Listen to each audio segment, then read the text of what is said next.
It's a very high energy song, and it's a song, like another song that changes people's way of thinking about certain words. Normally, when you talk about a female being a bitch, that's a negative thing. You're calling her a bitch. That ain't any kind of compliment. This song makes it a Is she a compliment. bitch? This song makes it a compliment. She's a true bitch. She's a this. She's a that. And it's more of a, she's hardcore and worthy of. And so I like when I hear those things coming out. Rethinking the process, rethinking how we use a word is important. Right.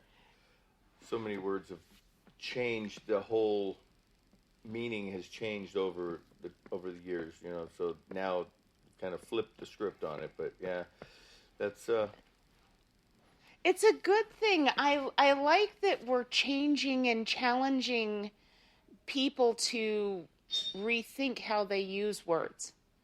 When I first came... What, you mean on the internet or in real life? Both. Because we've got to change... The internet's not real. Well, it is real. You meet a lot of people, right? I mean, meet a lot of people, a lot of different... A lot of people that are so not like their Facebook's personas. Yeah, you've been there, done that. But it's...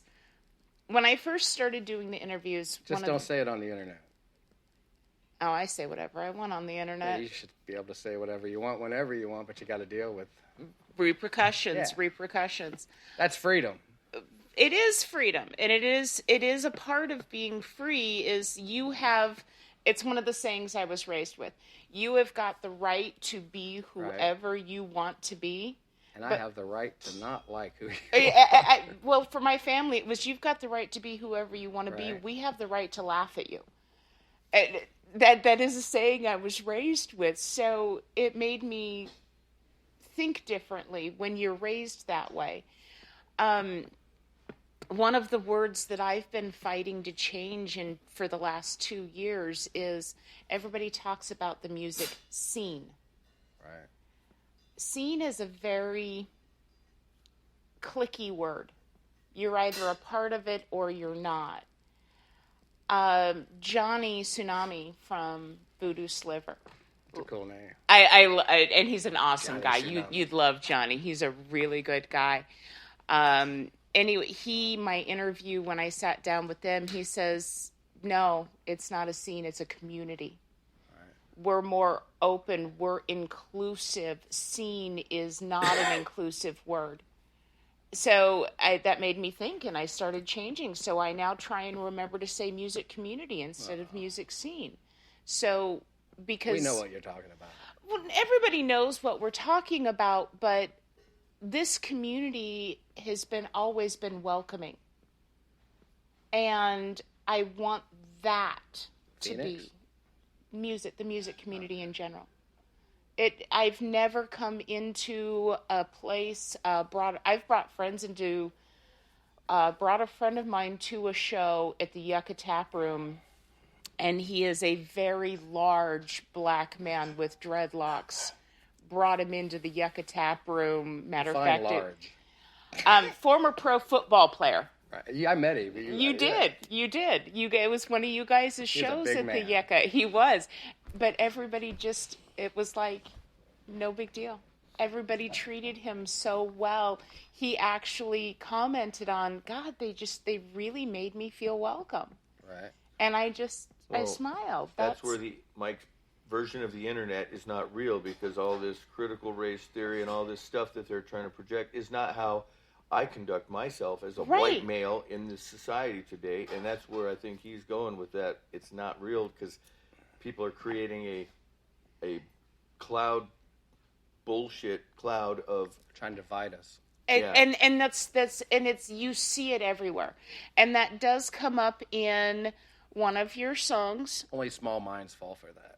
Well, and unfortunately... There's not a lot of them. It just seems that way.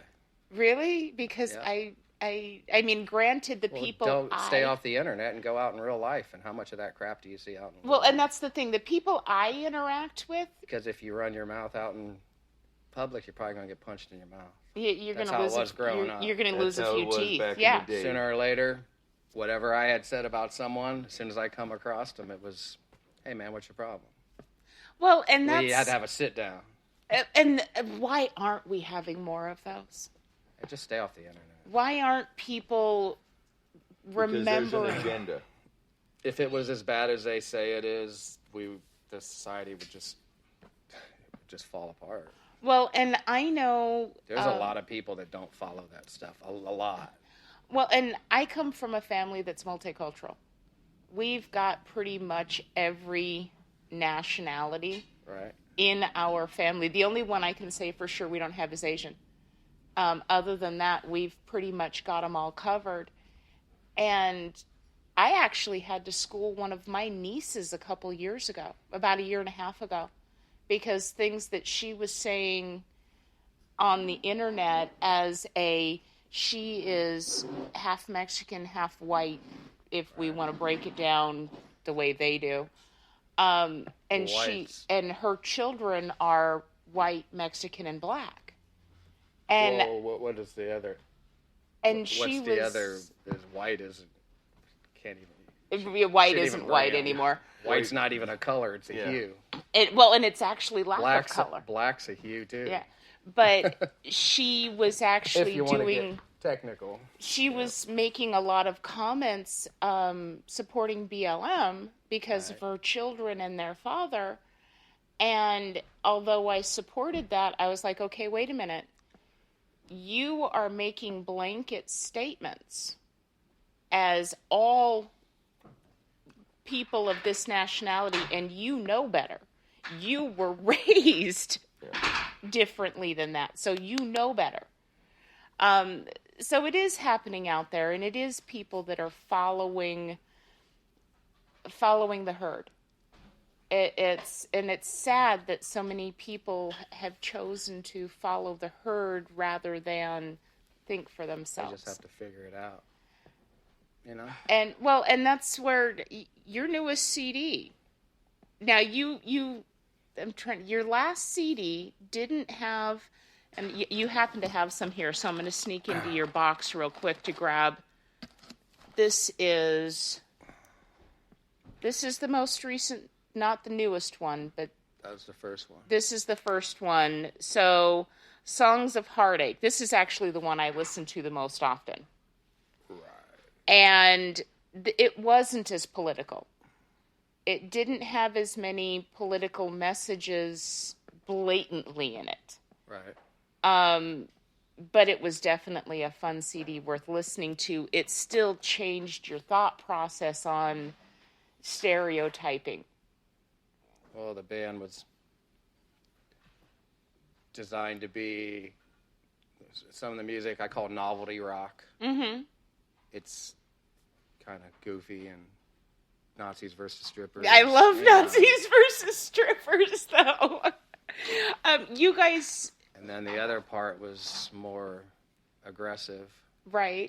where the multiple singers come in. Okay. You know, one actual front man singing, the other guy more the screaming, heavy. You know what I mean? Yeah, well, And because then mix I've seen in your shows a pretty live. girl's So. voice. And you've had a couple of females step into that female spot. Are you going to get back to having one on stage with you guys all the time? I don't know. I guess if we got in that position. It's hard to get, what is it, there's 6 guys in the band? 7. It's hard to get 7 guys here to practice, you know. It's like trying to keep puppies in a basket. And then you throw in some performers, dancers, and then a girl. I have a girl. It's just, it just doesn't work. Right. If this is what we did for a living, it'd be different. If we came in here at 10 in the morning and rehearsed all day and worked on the show.